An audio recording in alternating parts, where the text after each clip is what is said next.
Olá, pessoal. Eu me chamo Aurélio Vinícius, sou colaborador aqui do Fundo Nacional de Saúde, do Ministério da Saúde, e hoje vamos trazer mais uma iniciativa do novo PAC. Nós estamos aqui com a Nelly de Almeida. Tudo bom, Nelly? Tudo bem, Aurélio? Tudo ótimo. Ela é a coordenadora geral da Coordenação Geral de Gestão e Avaliação da Rede de Atenção Psicossocial, e a gente vai tratar de um tema muito importante aqui, que é a construção de CAPs. Nelly, o que tem de novidade com esse PAC que você vai trazer hoje aqui para a gente? Olá, pessoas. Primeiro, cumprimentar a todas e todos que estão aqui nos assistindo. É muito importante essa live para a gente entender um pouco mais essa incidência do PAC 3 no campo da atenção psicossocial. Então, Aurélia, a grande novidade é que o PAC está olhando para a rede de atenção psicossocial e prevendo aí a construção de 200 novos CAPs em todo o território nacional. Essa é uma novidade muito importante que vai contribuir de uma forma definitiva para a consolidação da atenção psicossocial no país. Esse é o novo PAC. Esse novo PAC, ele significa, então, a ampliação da oferta de cuidado em saúde mental para a população que demanda esse tipo de cuidado. O PAC está olhando, dimensionando, mapeando esses vazios assistenciais da rede de atenção e com isso, então, a ideia é poder regionalizar esse cuidado em saúde mental e sempre, garantindo o cuidado em liberdade e que a gente possa avançar com esse campo da atenção psicossocial. Vocês devem estar olhando esse mapinha que está aqui na nossa tela. Esse mapa indica para nós os vazios assistenciais.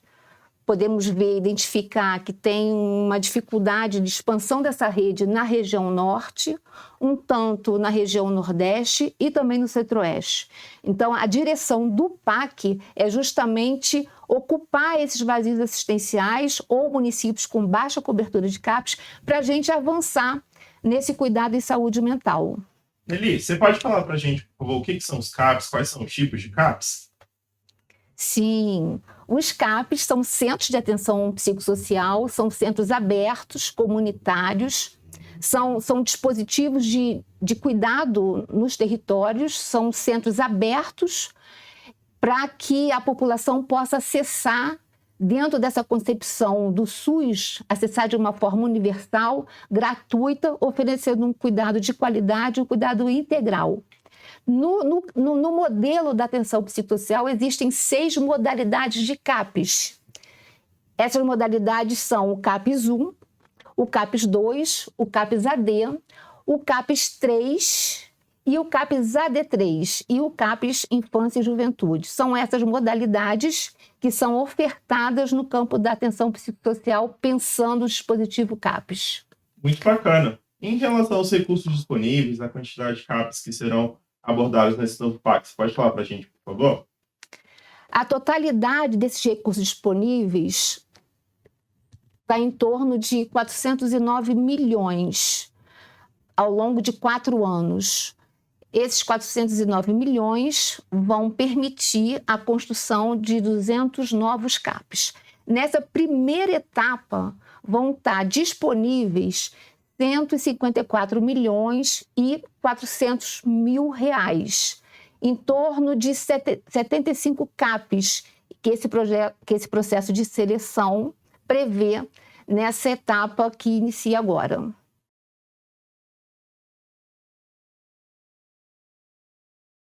Os estados, os municípios, o Distrito Federal podem inscrever as propostas no sistema Transfere-Gov. Essas propostas devem estar adequadas também aos portes populacionais adequados a cada modalidade de CAPs. Então, se se trata de um CAPs 1, a gente tem esse recorte populacional de 15 mil a 70 mil habitantes. Se se trata de um CAPs AD, um CAPs 2 ou um CAPs I, a gente tem esse recorte de 70 mil a 150 mil habitantes. E se tratar de um CAPs 3 ou um CAPs de 24 horas, esse recorte populacional é a partir de 150 mil habitantes. Então, todos os municípios, considerando esses recortes populacionais que são elegíveis, ou seja, tem um vazio assistencial, tem uma baixa cobertura e demanda esse tipo de cuidado, de construção de um CAPS na sua rede de cuidado em saúde mental, essas propostas serão muito bem acolhidas no PAC 3. Em relação às diretrizes gerais, quais vão ser elas? Então, as diretrizes gerais estão bem sistematizadas, né? Há todo um programa voltado para receber essas propostas de construção de novos CAPs, que é o Transfere Gov, e na sequência nós vamos lançar, já está em processo, né, de publicação, tanto a portaria 1517, de 9 de outubro de 2023, como também um manual de orientação aos gestores que vão ajudar muito a construção das propostas e o envio dessas propostas para o governo federal. Você pode falar um pouquinho para a gente a respeito da inscrição, como é que ela vai funcionar, o que precisa? A inscrição, nessa primeira etapa, ela é muito simples e ela está voltada para viabilizar que efetivamente os gestores possam encaminhar as suas propostas de construção de CAPs. Então, é uma carta consulta que deve constar ali 5 itens básicos, né? Começando pelos objetivos, justificativas da proposta, por que esse município tem o interesse, tem a demanda de construir um CAPs, que tipo de CAPs esse município está pensando em propor no PAC 3, quais são as estratégias para que esse serviço CAPs possa estar articulado com toda a rede de atenção psicossocial. A gente sabe que o CAPs é um dispositivo que deve estar integrado em toda a rede de saúde, então é importante que o município entenda e informe essa articulação, e assim como também é uma concordância em aderir ao projeto arquitetônico padrão que temos no Ministério da Saúde. Bacana. Em relação à documentação, existe alguma obrigatoriedade que precisa ser feita, que precisa ser entregue? Também, mas são documentos que vão sustentar a proposta, mas também que são documentos muito simples, né? A gente tem 4 documentos obrigatórios. Tem a declaração de posse ou titularidade do terreno. Esse é um primeiro, né, que o gestor local deve assinar. Tem um documento que é consequente desse primeiro documento, né? Que é um detalhamento desse terreno, 3 fotos, o endereço completo, para que a gente possa também localizar a inserção dessa proposta no território, no município. Um terceiro documento que é bem importante, que é um termo de ciência emitido pela CIR ou pela CIB, ou um colegiado de gestão, no caso do Distrito Federal, que é muito importante que tanto a CIB ou a CIR tenha conhecimento da proposta e que possa também aderir, tomar ciência dessa proposta de construção de um CAPs, integrando nesse sentido a proposta do CAPs e a própria estrutura do SUS, não é?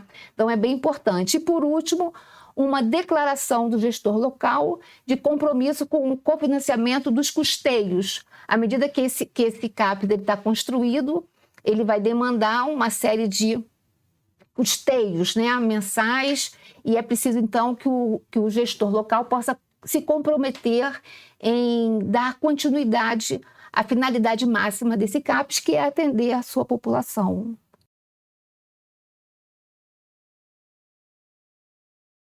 É muito importante o gestor local olhar para esses critérios para identificar como que a logística do PAC olhou para esses vazios assistenciais e entendeu quais são os municípios elegíveis, né, para a construção desses 200 CAPs ao longo aí de 4 anos. Então, o primeiro critério é a taxa de cobertura de CAPs no município ou na região de saúde. Essa taxa de cobertura ela está falando diretamente com a questão do vazio assistencial ou dessa baixa cobertura de CAPs. Então, é importante que no processo seletivo se entenda que esse município realmente precisa, tem uma demanda da construção de um CAPs, assim também como há uma preocupação na seleção de não concentrar todos os recursos numa determinada região, então trabalhar aí com uma certa ideia, né, de uma distribuição igual desses recursos a partir das demandas regionais E também, assim, é bem importante frisar isso, porque nesses estudos que subsidiaram esses critérios, nós entendemos que há uma carência muito grande de CAPS-3, que são os CAPs de 24 horas, como também os CAPs AD, voltado para pessoas com necessidades decorrentes de uso de álcool e outras drogas. Então, os CAPs-3, que são os CAPs de 24 horas, eles fazem parte desses critérios de seleção. Então, daí a importância de se pensar que as propostas poderiam olhar para essa modalidade de CAPs, assim como também os CAPs infanto-juvenis. Também é um critério, porque se analisa, né, se avalia que, de fato, a gente tem uma necessidade, as políticas públicas, né, no campo da atenção psicossocial, tem uma necessidade de avançar no campo da atenção às crianças, adolescentes e aos jovens. Então, esse é um critério. E, por último, a adesão ao projeto arquitetônico disponibilizado pelo Ministério da Saúde. Muito bacana. A respeito da legislação aplicável, você pode falar um pouquinho para a gente? Sim. Tem a própria portaria, né, que institui o PAC-3, a portaria 1517/2023, ela também ela orienta essa ação. O próprio manual, que vai ajudando ali no passo a passo a construção da proposta e o envio da proposta ao governo. E, por último, né, os documentos normativos. Eu recomendaria muito, né, olhar a portaria 336 do Ministério da Saúde, que justamente organiza, né, e indica os CAPs, assim como também a portaria 3088/2011. São portarias importantes para ajudar nessa concepção do desenho de um CAPs, que é esse dispositivo comunitário, territorial, que dá conta, né, das demandas de cuidado de saúde mental da população. Caso alguém tenha alguma dúvida, queira entrar em contato, tem algum telefone, um e-mail que eles possam falar? Tem. A gente já disponibilizou o e-mail do Departamento de Saúde Mental, Álcool e das Drogas, que é o saudemental@saude.gov.br. E a partir desse e-mail, então, vocês conseguem acessar o Departamento de Saúde Mental, Álcool e outras Drogas, que fica aqui no edifício sede do Ministério da Saúde, no 9º andar. Estamos totalmente disponíveis para ouvir, né, para tirar as dúvidas, para conversar, dialogar sobre esse importante programa de consolidação da rede de atenção psicossocial. Muito bom, Anneli. Mas me tira uma dúvida. O que você acha de mais importante nesse processo de seleção referente ao tema? Aurélio, eu digo assim, são duas coisas muito importantes. Uma, de uma forma muito pragmática e objetiva, os gestores locais, as equipes de saúde mental, devem acessar o site do PAC, Casa Civil, Governo Federal. Olhar esse site, porque nesse site está disponível a lista dos municípios elegíveis. Essa lista de municípios elegíveis, ela orienta muito aos municípios no sentido de apontar aonde que estamos indicando nos territórios a necessidade da construção desses novos CAPs. Essa é uma coisa muito importante. A segunda é o entendimento do próprio PAC em relação à rede de atenção psicossocial. É uma iniciativa muito importante que vai ajudar a esse campo consolidar a sua rede de atenção. É muito importante que tenhamos CAPs fortes, robustos, bem construídos, bem desenhados por essa ideia de uma saúde mais humana. Enfim, é isso. Eu acho que é muito importante. Muito obrigado, Anneli, pela sua apresentação. A gente gostaria de agradecer a todos aqui pela atenção. Esse vídeo ficará postado no canal do YouTube e também na página do Saiba Fundo. Agradecemos a todos. Obrigada, Aurélio. Nós que agradecemos.